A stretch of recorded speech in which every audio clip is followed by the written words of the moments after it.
As the perpetual fog clung to the jagged cliffs of Arkham Bay, I adjusted my camera strap and stepped onto the damp sand, the ocean's whisper carrying an inexplicable chill that seeped into my bones like an uninvited memory. The week leading up to the eclipse had been strange, even for the bay, a sleepy coastal town where the fog rolled in like an old friend and the sea shared secrets with those who listened closely.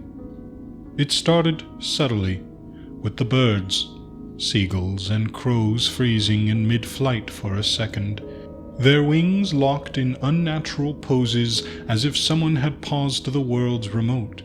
I'd blink, and they'd resume screeching as if nothing had happened. But that glitch, the momentary stutter in reality's fabric, left me unsettled. It felt like errors in cosmic code, a program glitching under the strain of an impending update. Then there were the shadows at dusk, stretching longer than physics allowed, pulling toward the horizon with an almost sentient hunger, as if alive and starving for the last remnants of daylight.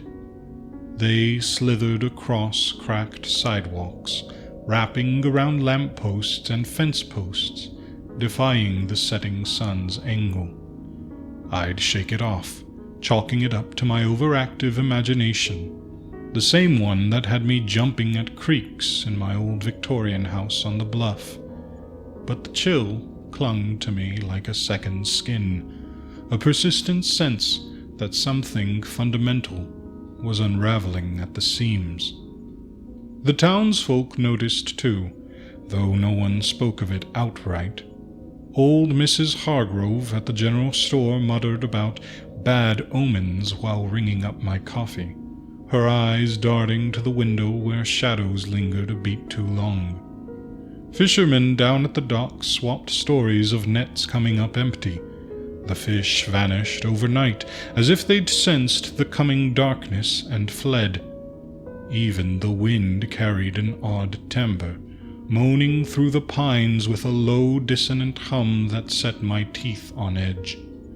I tried to distract myself with preparations for the eclipse, polishing my camera lens, checking weather apps obsessively.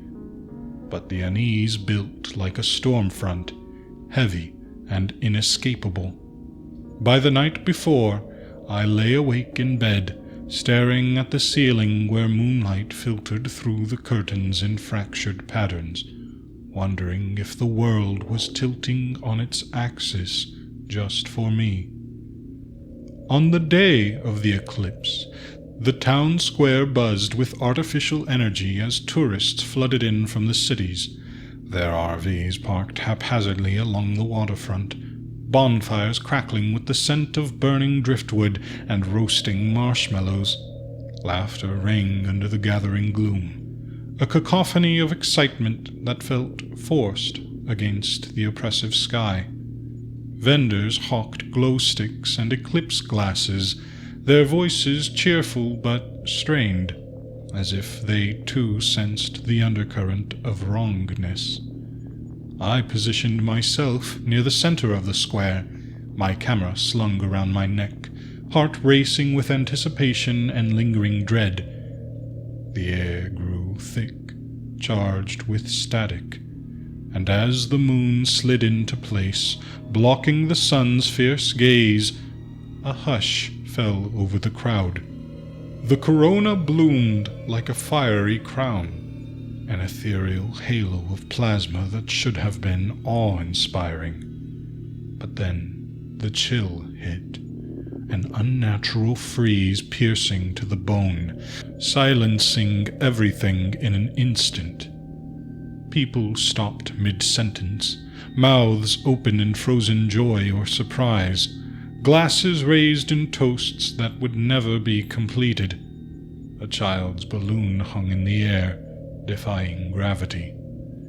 Even the bonfires ceased crackling, flames locked in mid-dance, casting an eerie, unmoving glow. Out on the bay, waves hung mid-crash. The ocean transformed into a glassy sculpture of foam and fury, as if the sea itself had been petrified. Time had halted for everyone but me. I could move, breathe, feel my heart pounding, but the world around me was a tableau of stillness, a photograph alive only in my perception. Panic clawed at my throat, a raw animal fear that made my hands tremble. I reached out and shook a nearby woman, her sundress frozen in a slight billow from a breeze that no longer existed. Her body was rigid as stone, her eyes glassy and vacant. "Hey, wake up!" My voice carried through the square, swallowed by the stillness, bouncing back like a mockery. No response. I spun around, shouting at others, a man with a hot dog halfway to his mouth, a group of teens mid-laugh, but nothing. The darkness lingered far beyond the 2 minutes it should have, the eclipse refusing to yield, the sky a perpetual twilight pressing down like a physical weight. Was this a hallucination, some toxin in the air, or my nightmares manifesting in the waking world? I'd always had vivid dreams, remnants of a childhood spent too close to the edge of the cliffs. But this felt too real, too tangible. The air was thick, almost viscous, resisting my every step as I wandered the streets, my footsteps the only sound in a world gone mute. The town, usually buzzing with daily life, lay ghostly silent. Cars idled in intersections, drivers staring blankly ahead. A dog, mid-bark at a squirrel, froze with jaws agape. Loneliness shrouded me, amplifying every creak of my shoes on the pavement. That's when I saw them. Faint shadows flickering at my vision's edges, insistent like retinal afterimages. Ethereal wraiths watched from alley corners and rooftops, not approaching, but eroding my sanity with their presence. Formless at first, these wisps of darkness twisted and reformed, murmuring just below hearing, fragments of voices, laughter turning to sobs, remnants of interrupted lives. Desperate for answers, I pushed through the frozen town, my movements sending ripples through the thick air like stones dropped into a pond, distorting the stillness and making the frozen figures waver. Sweat beaded on my forehead despite the chill, my breath ragged. I ducked into a nearby antique shop, hoping for some sign of normalcy. But the dim interior only heightened my isolation. Dust motes hung suspended in beams of unnatural light filtering through the windows. That's when one manifested in the shop window, a distorted reflection mimicking my every move, its features a warped parody of my own. Eyes too wide, mouth stretched into a silent scream.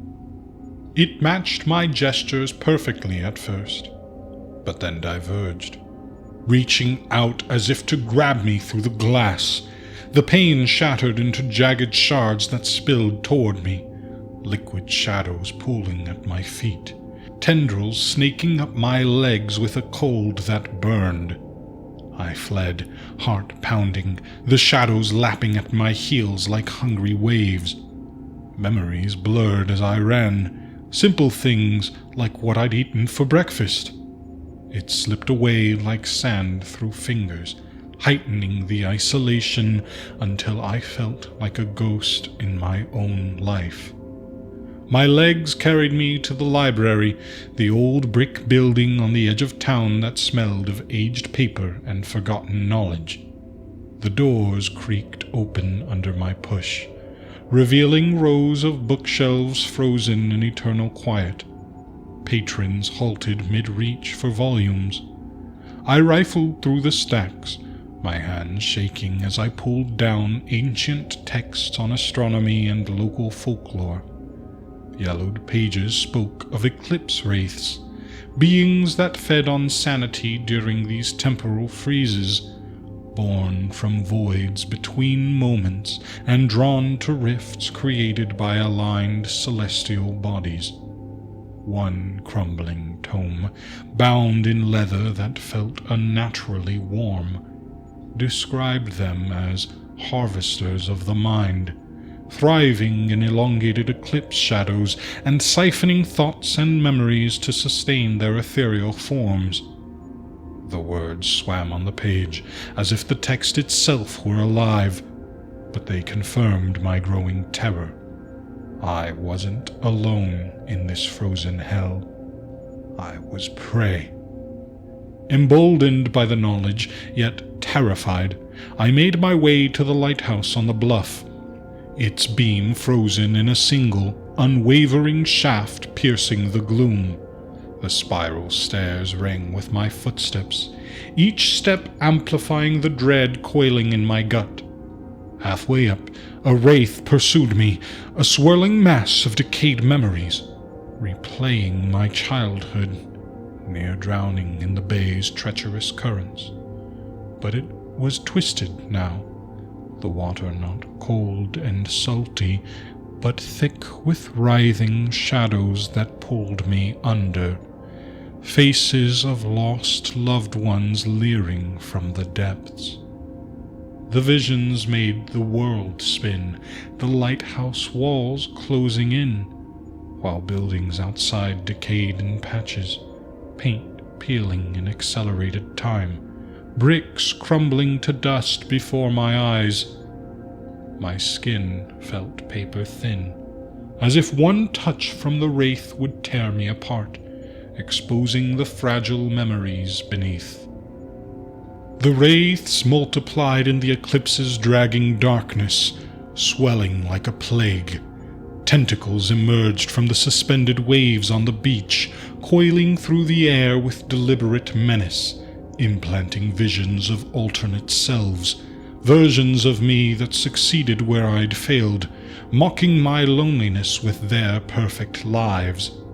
One showed me married, happy, surrounded by family. Another, wealthy and admired. But they twisted, revealing the rot beneath, betrayals and amplified losses that made me question which was real. My body aged in spots, wrinkles etching into my hands overnight, hair graying at the temples, while I briefly forgot my own name, the word dissolving on my tongue like sugar in rain. The town warped around me, streets bending at impossible angles, houses leaning as if about to collapse under the unnatural night's weight. Driven by desperation, I sought the hidden cave along the cliffs, a place mentioned in the library's texts, accessible only at low tide, which, in this frozen state, remained eternally low. The entrance was a jagged maw in the rock, dripping with salt water frozen in mid-drip. Inside, wall carvings revealed eclipses as traps for harvesting mines, with ancient symbols depicting wraiths as guardians of forgotten timelines, luring the isolated to feed their endless hunger.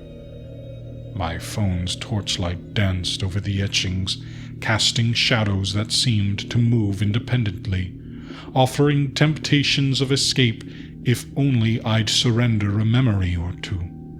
But I pressed on, the air growing heavier, charged with the scent of decay and ozone. Deeper still, I reached the Nexus, a swirling void where timelines converged in a maelstrom of fractured light and shadow. Here, the wraiths revealed their truth, remnants of erased realities, fragments of worlds overwritten by the universe's cruel edits. They lured souls like me to sustain their fading existence. Surrounded by their merging forms, a colossal abomination of writhing limbs and screaming faces, each a stolen memory, I felt the pull, the temptation to join them in oblivion. But instinct took over. I raised my camera, its flash cutting through the gloom like a blade, disrupting their ethereal forms with bursts of artificial light. The wraiths recoiled, their essences freezing in jagged patterns, cracks forming in their shadowy hides. Rejecting the illusions, I focused on rebuilding my memories, anchoring myself with vivid recollections, the taste of salt on the wind, the warmth of a long-ago embrace, the simple joy of a sunrise. Each reclaimed thought rippled through the void, a counterforce closing the rift as the swirling chaos contracted like a healing wound. The abomination howled, its cry vibrating through my bones. Yet the flashes continued, each a bold defiance.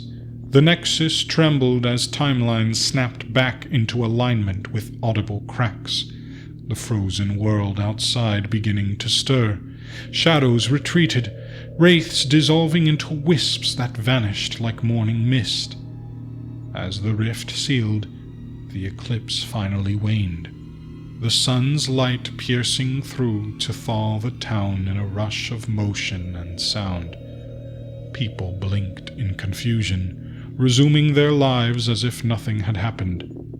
But I knew the truth, the fragile veil between worlds and the horrors lurking just beyond. The experience left scars, invisible but deep. In the days that followed, I'd glimpse lingering shadows and hear murmurs in the wind. But the wraiths were gone, banished back to their voids. Arkham Bay returned to its quiet rhythm, birds flying without pause, shadows behaving as they should. Yet whenever an eclipse is announced, that chill returns, a reminder that some doors, once opened, never fully close. Hey guys, it's Malice here. I really appreciate you sticking around until the end of the story. I'm a one-man operation and trying my best to grow, so if you like what you just heard, please leave me a like.